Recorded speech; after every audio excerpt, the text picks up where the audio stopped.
করতে পারবো না। ঠাকুরের কাছে আমি এটাই প্রার্থনা করব, তোমরা সুখী হও, তোমরা সুখী হও।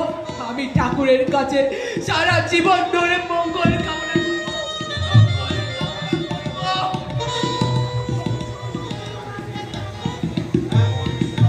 সরল মানুষ হাকেও আঘাত দেয়। না না, আমি আর কোনো কথাই শুনবো না। ভেবেছে টাকা দিয়ে আমার মুখ বন্ধ করবে, কিন্তু না, ওই টাকার লোভে অন্যায় বুকে দেশের মুখে উঠতে দেব না, কিছুতেই না। এই যে ভাগা ভাগা, চল এখনই আমার সঙ্গে যেতে হবে। কোথায় যেতে হবে দাদা? আরে অত উত্তর দিতে পারবো না। আমি যেখানে যাব তুইও সেখানে যাবি। কেন বলতে আপত্তিটা কিসে? আপত্তি? আরে আপত্তি থাকবে কেন? হ্যাঁ, তুই কি ভাবিস যে আমি তোকে ভয় করে চলি? দাদা না, শোনো ছোট কাকা, আজ মাস্টার মশাইয়ের মেয়ের বিয়ে, কিন্তু কিন্তু পাত্রপক্ষ বরুটি নিয়ে চলে গেছে। বর উঠে নিয়ে চলে গেছে?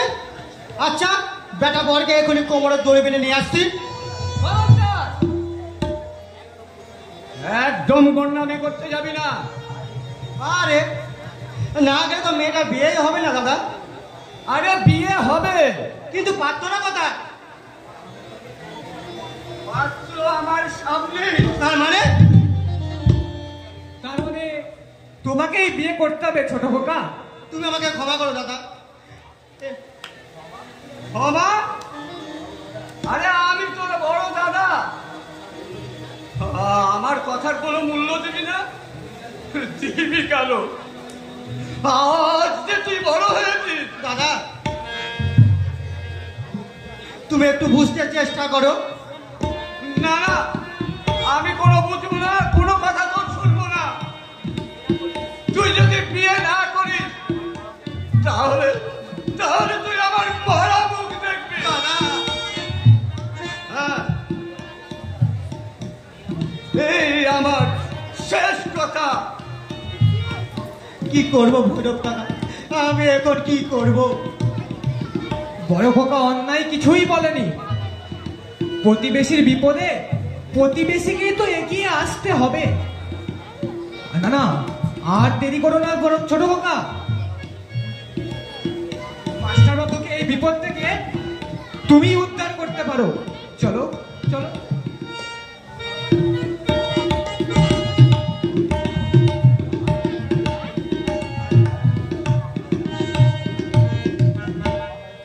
কণ্ঠ আমার রুদ্র আজকে পাশে সঙ্গীত হারা, অমাবস্যার কারা আমার স্বপ্ন লুপ্ত করেছে দুঃস্বপ্নের তলে। তাই তো তোমায় শুধাইছু অশ্রু জলে, যাহারা তোমায় বিষায়েছে বায়ু, নিভাইছে তব আলো। তুমি কি তাদের ক্ষমা করিয়াছ? তুমি কি বেসেছ ভালো? এক্সকিউজ মি, সরি স্যার, আমার মা হসপিটালে ভর্তি, তাই ও অন্য মানুষ করে পথ চলছিলাম কাজে। তোমার বাড়িতে খুব অভাব, তাই না? কি করে বুঝলেন স্যার? কেউ চুরি করে অভাবে, আবার কেউ করে স্বভাবে। তবে তোমাকে তো দেখে মনে হচ্ছে তুমি ভদ্র ঘরের শিক্ষিত সন্তান। নিশ্চয়ই অভাবে চাপে পড়ে এই নিজ কাজ করতে তুমি বাধ্য হয়েছো। আপনি? আমার মানিব্যাগে শুধুমাত্র কয়েকটি খুচরো পয়সায় আছে, ওতে লাভ তোমার কিছুই হবে না। ও এই তোমার কত টাকা দরকার? আপনি আমাকে দয়া দেখাতে চাইছেন? দয়া নয় ভাই, দয়া নয়। হয়তো সারাদিনের চেষ্টার পর আমার এই মানিব্যাগটা হস্তগত করেছিলে, কিন্তু সেটাও ব্যর্থ হয়ে গেল। চাই না, চাই না আমার মানুষের দয়া। একদিন দয়া চেয়েছিলাম, কিন্তু আজ আর কোনো প্রয়োজন নেই। সমাজের ওপর তোমার খুব ক্ষোভ জন্মেছে দেখছি। অবশ্য থাকাটাই স্বাভাবিক। কতদূর লেখাপড়া শিখেছো? অনেক আশা নিয়ে বিএ পাস করেছিলাম, কিন্তু আজ আর সেই বিএ পাস সার্টিফিকেট গুলোর কোনো মূল্য নেই, কোনো মূল্য নেই। চাকরির চেষ্টা করেছিলে? একটা নয়, 100টা ইন্টারভিউ দিয়েছিলাম, কিন্তু আমার ব্যাকিং এর জন্য থাকায় কোথাও একটা কেরানি গিরিও পাইনি। সে কি? শুধু তাই নয়, এক অফিসার ভদ্রলোক চাকরির লোভ দেখিয়ে আমার 50,000 আত্মসাৎ করেছিল। আপনি বলুন, এরপরেও কি কোনো শিক্ষিত বেকার যুবক স্থির থাকতে পারে? তার মাথায় বিদ্রোহের আগুন জ্বলে উঠবে না? তাই কি আসে চোর গুন্ডা বদমাশ হয়ে সমাজ সংসার রাষ্ট্রকে জ্বালিয়ে পুড়ে ছারখার করে দেবে না?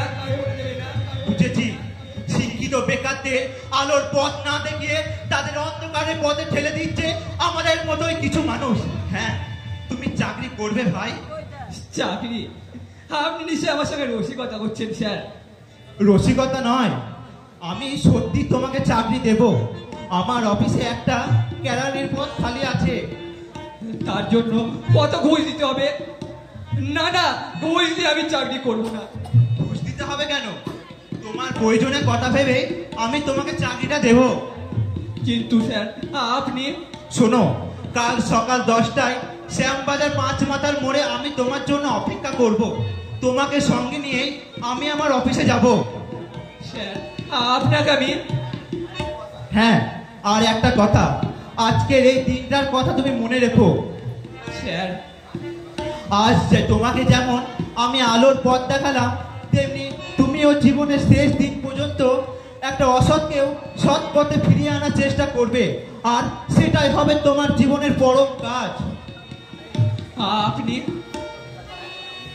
এই বিশ্ববিধাতা বিশ্বকে সুন্দর করে সৃষ্টি করেছেন, তাই বিষাক্ত কীট হয়ে দংশন করে তার সৌন্দর্যকে নষ্ট করা নয়, সুগন্ধি গোলাপ হয়ে সুমিষ্ট বিতরণ করাই হবে তোমার